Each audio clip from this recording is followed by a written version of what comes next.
Hey world builders, welcome back to Build Together. This is day 275. Today's prompt is, how are human rights treated in your world? And this comes from the Wanderer in the Discord. So we wrote a short document called The Three Freedoms. This is a Pafcitos entry, so if you're a player, spoiler, for the Moon of Atobia.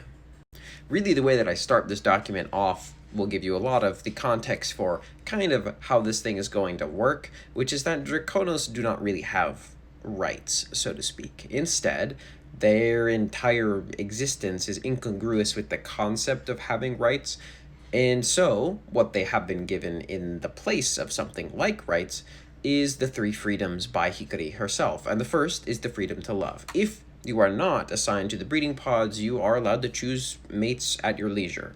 Now, there isn't really any kind of binding ceremonies in play within the Drakonos or Phos circles or in their culture, but many different little trench towns will have their own kind of rituals that are often performed when two people choose each other, and these will be conducted usually small scale.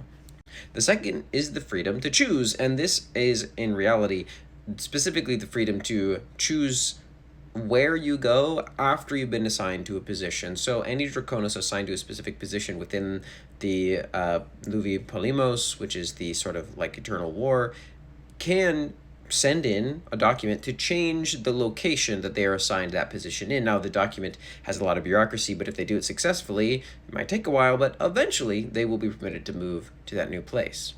And then finally is the freedom to die. Now, this is perhaps the darkest freedom. If the Luvi Polymos is ever too much for someone, a Drakonos, then they are allowed to unalive themselves. They are allowed to take matters into their own hands to remove their own life from the surface of Pafcitos. Unless they may be stopped in the case that this action could put other Draconos around them heavily in danger who have not also chosen to do the same thing.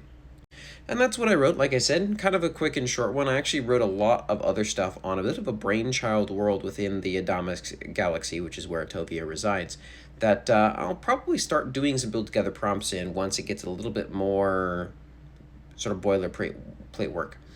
But also, I just wanted to say thanks to everyone who's been commenting. I have been really bad about actually responding to stuff, and I'm hoping to get around to that in the next couple of days.